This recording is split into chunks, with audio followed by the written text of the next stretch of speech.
seriousness where some consumer commission ordered a private corporate hospital to compensate a patient with 3 lakhs for overcharging during the COVID-19 period. As reported by the Indian Express, this is not an isolated case. There are many such cases. इतनी है कि आप बिना loud speaker के बोल रहे हैं mic. हाँ, दोबारा पूछे। मैं आपका आभारी हूं, डॉक्टर आनंद कुमार जी का आभारी हूं कि इन्होंने एक बहुत बड़ी समस्या के संबंध में एक सवाल पूछा है और माननीय मंत्री जी ने उसका उत्तर दिया है कि हमने बहराइच को कितना पैसा दिया है। लेकिन मैं एक आपके माध्यम से माननीय मंत्री जी से जानना चाहता हूं कि आज का एक मिनट इसको व्यवस्था को ठीक करें। अब आगे है जगदीपाल जी। नेपाल से जो हमारे भारत की सीमा है करीब 1465 किलोमीटर है। उत्तराखंड के टनकपुर से लेकर संजय जायसवाल जी के रक्सौल तक है, जिसमें उत्तर प्रदेश, बिहार, नेपाल। मैं आपके माध्यम से माननीय मंत्री जी से जानना चाहता हूं कि जो नेपाल की नदियां हैं, चाहे कोसी हो, बाणगंगा हो, राप्ती हो, सरजू हो, इन नदियों का जो ऊपर से पानी आता है उसके कारण जो भारत की सीमा के सिद्धार्थनगर या बहराइच, बलरामपुर, वो नदियां अपनी कोर्स बदलती रहती है, मेंडरिंग होती रहती है, जिसके कारण कई गांव फिर वो नदी के कैचमेंट में आ जाते हैं। क्या कोई ऐसी नीति है कि वो गांव जो बाढ़ के कारण नेपाल और उसके पूरे गांव एकदम वॉश आउट हो जाता है, सारी खेत, उसको रिहेबिलिटेट करने के लिए राज्य सरकार करेगी? आप तो बड़े नेता हो। नहीं, रिहेबिलिटेशन की बात कर रहा हूँ। रिहेबिलिटेशन भी राज्य सरकार करती है। एक नीति की बात ना, माननीय मंत्री महोदय। हाँ, इन्हीं के अंदर में है। माननीय अध्यक्ष जी, ये होम मिनिस्ट्री के अंदर आता है। जब बाढ़ के कारण जो भी प्रभावित होते हैं, जो एरिया प्रभावित होता है, उनको अगर कोई सहायता करनी है वो हमारे इसमें नहीं आता है। मगर बाढ़ रोकने के लिए पूर्वोत्तर के राज्यों के अंदर ही वहीं पर व्यवस्था करते हुए बाढ़ को उसका कम प्रभाव नीचे तक आए, उसके लिए कई योजना की गई है और उसके ऊपर जहाँ भी आवश्यकता होती है और जब राज्य सरकार की ओर से उसके ऊपर फंड मांगा जाता है तो सीवीसी तय करती आवश्यकता है तो उसको हम तकनीकी सहाय और फंड उसको आवंटित करते हैं। अनुराग ठाकुर। धन्यवाद अध्यक्ष महोदय। आपने सभी ने देखा होगा अध्यक्ष जी कि पिछले कुछ वर्षों में, 2-3 वर्षों में हिमाचल में बहुत बाढ़ भी आई, सतलुज और ब्यास नदी में, जिसके कारण जो तटीयकरण पहले हुआ था उसको भी नुकसान हुआ। लेकिन सबसे बड़ी बात है कि वहां का जो खनन माफिया है और टिम्बर माफिया जो है, जैसे पुष्पा फिल्म में हजारों पेड़ एक साथ आ गए थे, वैसे लगा हिमाचल प्रदेश के बांध में एकदम से हजारों पेड़ आ गए। तो जो वहां पर इलीगल माइनिंग हो रही है, टिम्बर माफिया के कारण भी नुकसान हो रहा है, लेकिन आपदा के कारण भी, जो राष्ट्रीय, जिसको एक तरह से आपदा घोषित करने की बात करें, उसके बाद सर जो तटीयकरण की एक बहुत बड़ी समस्या खड़ी हो गई, क्योंकि हजारों एकड़ भूमि के लिए एक मुश्किल पैदा हो गई है। मेरा माननीय मंत्री जी से सवाल ये है कि अब तक आपने कितना पैसा हिमाचल प्रदेश को तटीयकरण के लिए दिया है और आगे के लिए आपका कुल बजट तटीयकरण के लिए देश भर के लिए क्या है? एक सर मैं व्यवस्था को लेकर आपसे सवाल पूछना चाहता हूं। देश भर में माननीय सदस्य मुझसे सवाल नहीं पूछ सकते। नहीं सर, आपसे आग्रह करने वाला, आग्रह कर सकते हो, आपसे आग्रह कर सर भी ढंग से।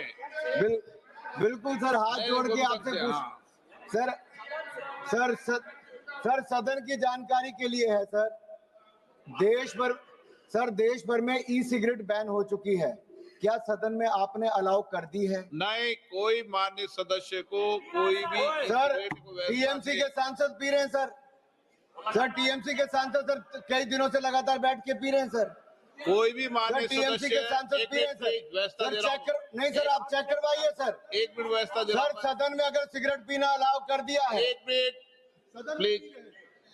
मैं सभी माननीय सदस्यों से पुनः आग्रह करता हूं, हमें संसदीय परंपराओं और संसदीय नियमों का अनुपालन करना चाहिए। कोई भी माननीय सदस्य कभी भी ऐसा कोई विषय मेरे पास आएगा तो निश्चित रूप से इस पर मैं निश्चित रूप से कार्रवाई करेंगे। ओके। नो सर आप माननीय मंत्री जी माननीय अध्यक्ष जी, तो कुछ भी आगे दिए गए माननीय मंत्री जी, पूरे सर सभी सदस्यों के लिए मुश्किल है सर, उनके अपनी पार्टी के सर सांसद महिला माननीय सदस्य, माननीय अध्यक्ष जी, सर ये बड़ा विषय है सर सदन में सर ई सिगरेट पी जाएगी सर देश माननीय सदस्य, सर अभी के अभी जांच करवाई जाएगी सर अभी जांच करवाइए ना सर माननीय सदस्य, सर अभी तक माननीय मंत्री जी, माननीय अध्यक्ष जी, जो सदस्य जी ने पूछा है कि हिमाचल प्रदेश में अभी तक बाढ़ प्रबंधन के लिए कितना पैसा आवंटित किया गया है। अभी तक 8,625 करोड़ रुपया आवंटित किया गया है। नैसर्गिक और प्राकृतिक आपदा अगर फ्लड जोन शोपिंग किया जाता है तो उसके ऊपर भी व्यवस्था बनाई जा सकती है। धन्यवाद। सदन में बैठ के sir cigarette P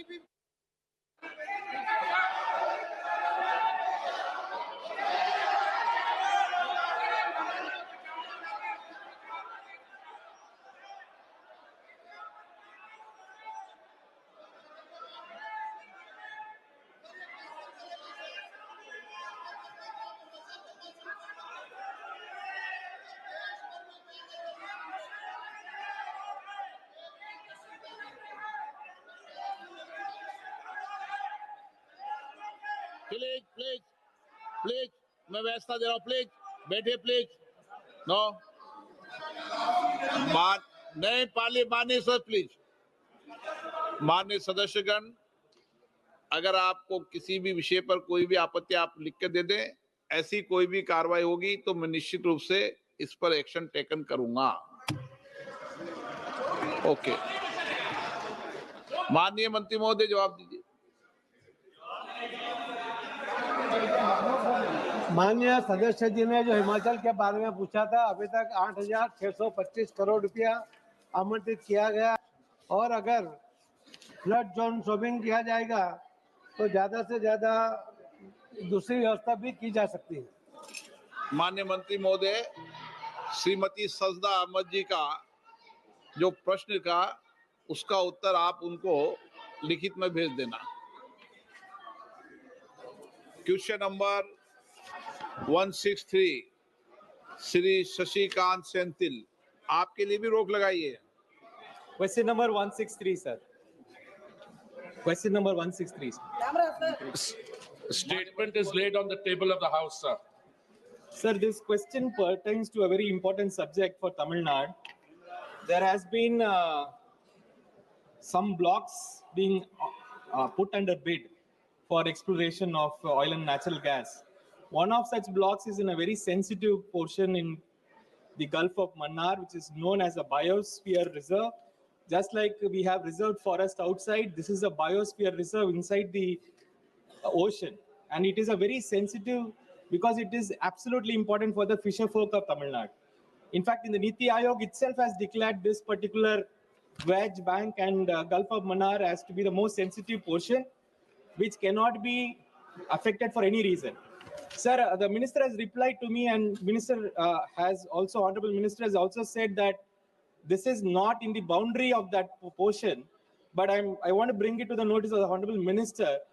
This area is so sensitive that any exploration, anything which you do nearby will affect the fishermen in a long way. In fact, he is also silent about the letter written by the Honorable Chief Minister of Tamil Nadu to the Petroleum Ministry to leave this particular CYDWP HP 2024/1 this notification outside. But I don't think any consultation has happened with Tamil Nadu. Neither any consultation has happened with the fisher folk of Tamil Nadu. If this kind of one-sided, centralized bidding announcements are made without any consultation on the people on the ground, how will we protect the lives of these fishermen? I want the Honorable Minister to answer the House. I'm deeply grateful to the honorable member for raising this issue, because this gives me an opportunity to clear on the floor of the House, to clarify on the floor of Parliament what the facts are. It is indeed a fact that the Honorable Chief Minister had written to us. It's also a fact that I have sent a very comprehensive reply to the Honorable Chief Minister, in which I have stated categorically what the position on the ground is. Now I want to draw the honorable members' attention to the thrust of my reply, which is in paragraph 3. Mere award of blocks does not entitle the awardees to initiate drilling activities. To ensure